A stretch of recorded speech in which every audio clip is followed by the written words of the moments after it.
चलिए शुरू करते हैं आज का लेक्चर। आज हम लोग एक बहुत ही ज़बरदस्त न्यूमेरिकल सॉल्व करने वाले हैं जो गेट 2020 में आया था, that is related to the work transfer. ये प्रॉब्लम आई थी गेट 2020। ठीक है, तो आज हम लोग पहले मैं क्वेश्चन को रीड कर लेता हूँ। What is the question, what is the problem. सबसे पहले मैं रीड कर लेता हूँ।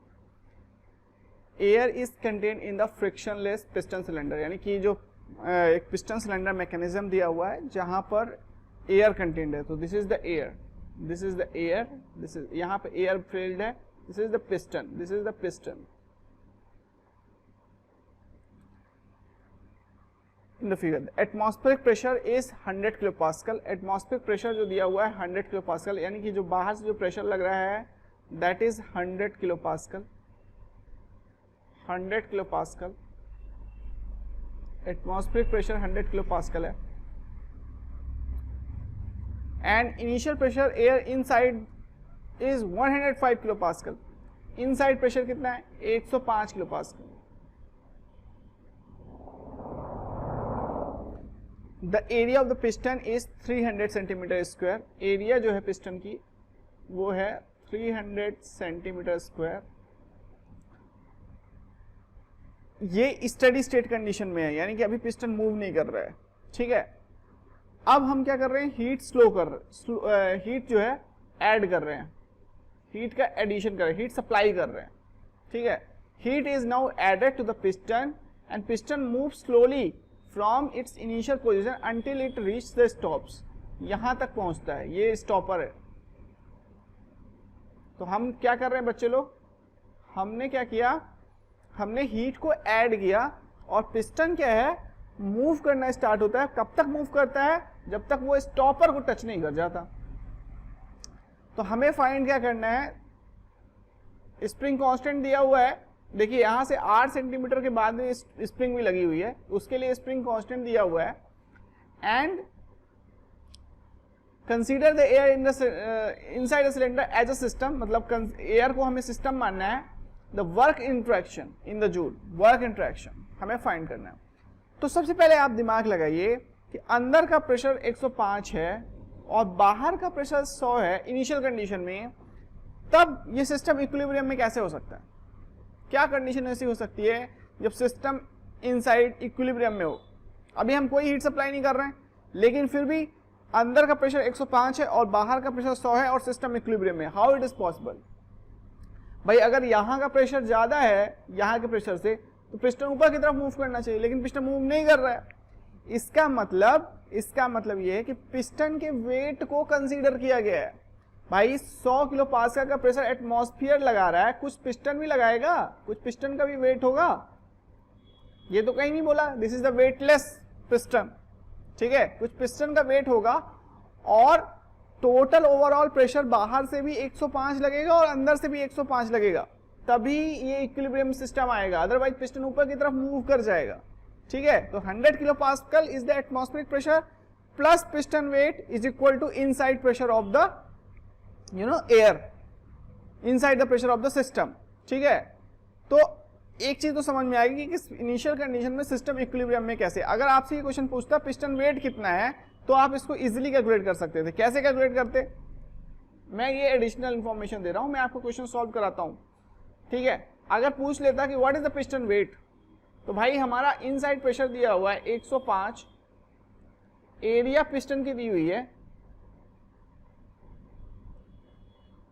तो ये आ गया तुम्हारा क्या? फोर्स इनसाइड से जो लग रहा है। बाहर से क्या क्या लगेगा? बाहर से लगेगा 100 atmospheric plus area of piston plus weight of piston. तो एरिया दिया हुआ है पिस्टन का, तुम वेट आराम से निकाल सकते हो पिस्टन का। ठीक है, ये एक क्वेश्चन हो सकता था, लेकिन ऐसा कुछ पूछा नहीं है, वेट पिस्टन का पूछा नहीं है। तो अब आपको समझना ये है कि जब यहां पर 105 किलो पास्कल का प्रेशर है और यहां से 8 सेंटीमीटर तक कुछ भी नहीं है, यानी पिस्टन फ्रीली मूव कर सकता है, तो जैसे ही आप हीट सप्लाई करोगे तो प्रेशर क्या होगा? कांस्टेंट होगा। क्यों प्रेशर कांस्टेंट होगा? क्योंकि बाहर से जो आपका प्रेशर है और अंदर का प्रेशर है वो बराबर है, ठीक है। कोई और एडिशनल एक्सटर्नल बॉडी नहीं है जो उसमें प्रेशर अप्लाई करे, ठीक है। तो 105 किलो पास्कल का प्रेशर जब आप हीट सप्लाई कर रहे हो 8 सेंटीमीटर तक बराबर होगा, नहीं, that is the constant pressure process. उसके बाद क्या होगा? उसके बाद आ जाती है स्प्रिंग, और स्प्रिंग में जो फोर्स होता है वो लीनियरली वेरी करता है, F is equal to k x, F is equal to k x. Pressure भी लीनियरली वेरी करेगा, जैसे जैसे स्प्रिंग का डिस्प्लेसमेंट होता जाएगा उसका प्रेशर भी वैसे वैसे बढ़ता जाएगा।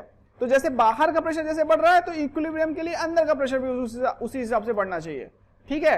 तो अंदर का प्रेशर भी लीनियरली बढ़ना स्टार्ट हो जाएगा। ये बात समझ में आ पा रही है? तो अगर आप देखोगे, अब आप अगर देखोगे, मैं इसको ड्रॉ करता हूं, समझिए। मान लेते हैं पीवी कर्व अगर ड्रॉ करते हैं, सबसे पहले पीवी, तो 8 सेंटीमीटर तक 105 किलो पास्कल प्रेशर रहेगा। यहां का प्रेशर रहेगा 105 किलो पास्कल। उसके बाद स्प्रिंग स्टार्ट हो जाती है, तो प्रेशर का जो बढ़ना है वो लीनियरली इंक्रीज होगा, क्योंकि स्प्रिंग जो फोर्स लगा रही है, जैसे जैसे स्प्रिंग का डिस्प्लेसमेंट होता रहता है वो लीनियरली इंक्रीज हो रहा है, ठीक है। तो क्या होगा? Linear increase in the pressure inside, इस सिस्टम का बना रहा हूं, इनसाइड द सिस्टम। और मान लो कि फाइनल यहां पर स्टॉपर लगा हुआ है, तो यहां पे स्टॉप हो गया। तो ये एरिया अंडर द कर्व जो भी आया, एरिया अंडर द कर्व जो भी आया पीवी में, that will show your work transfer, that will show your work transfer.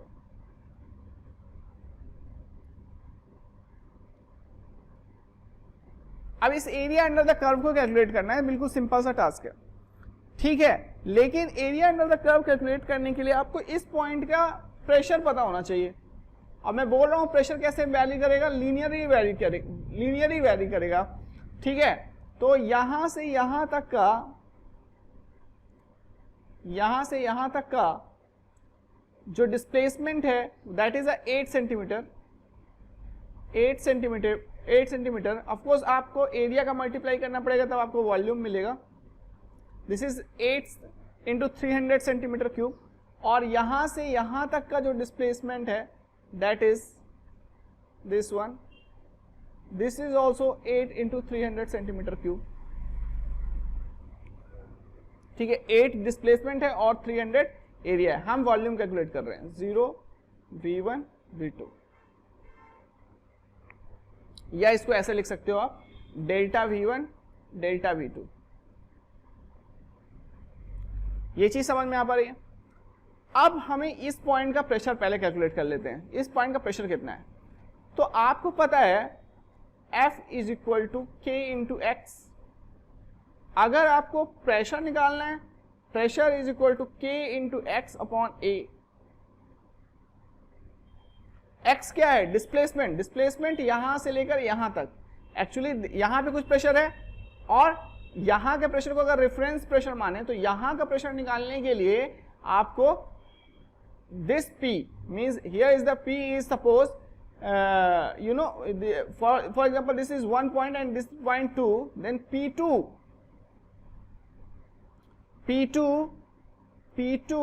minus P1 यानी प्रेशर किस रेट से इंक्रीज होगा, that will be K into x upon A।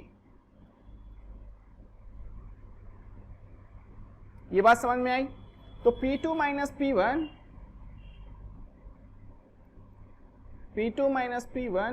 K कितना है? K है आपका दैट इज 12.5 न्यूटन पर mm। 12.5 न्यूटन पर mm।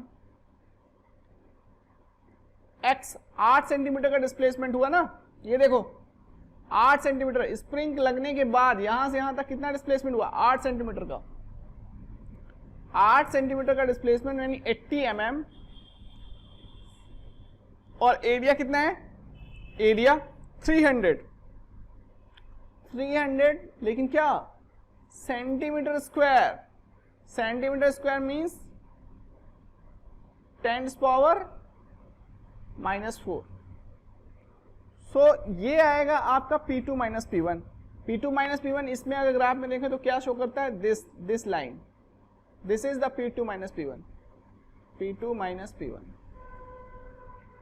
इसको अपन कैलकुलेट कर लेंगे, लेकिन सबसे पहले अब हमको P2 पॉइंट भी पता चल गया क्योंकि P1 की वैल्यू हमें पता है, ठीक है।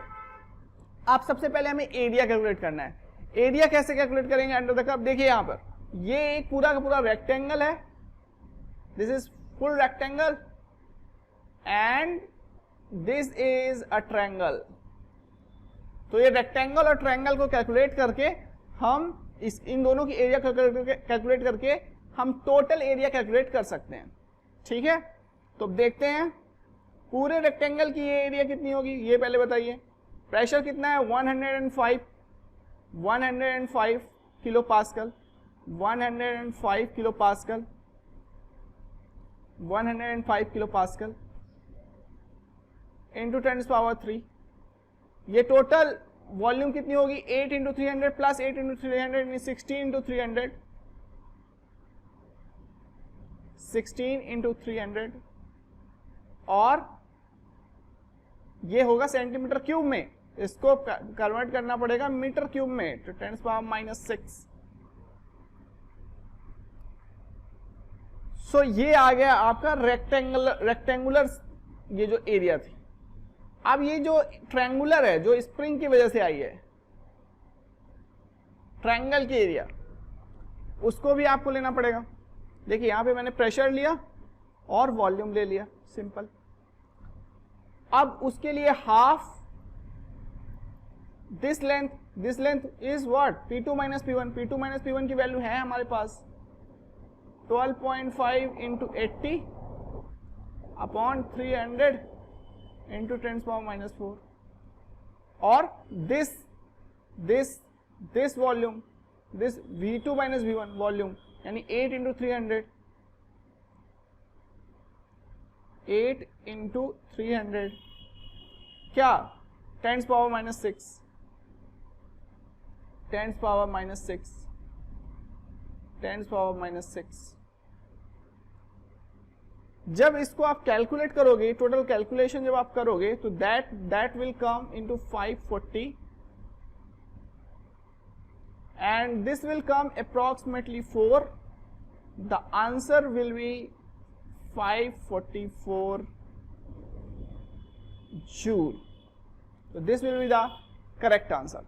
तो ये अप्रोच, ये एक अप्रोच है, ठीक है। इसकी दूसरी अप्रोच भी हो सकती है कि हम अलग अलग पिस्टन का वेट लें, ठीक है, स्प्रिंग फोर्स लें और एटमॉस्फेरिक प्रेशर लें और उसको अलग इन तीनों को कैलकुलेट करके ऐड कर दें, ठीक है।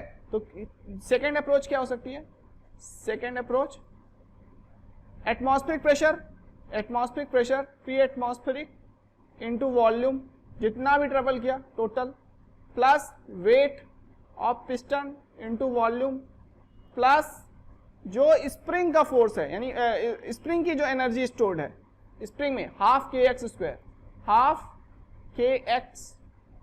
स्क्वायर स्प्रिंग का जो डिस्प्लेसमेंट हुआ, इसको ऐड करो। जब इसको ऐड करोगे तो वो भी इतना ही आएगा। ये दूसरी अप्रोच है, but I think this is the best approach. आप इनसाइड से कैलकुलेट कर रहे हो, आप ग्राफ ड्रॉ कर रहे हो और उसको आपको फील भी आ रहा है कि एक्चुअली हो क्या रहा है सिस्टम, ठीक है। तो this is the best approach, इसको फॉलो करिए और result will be 544 joule approximately. Okay, clear, thank you.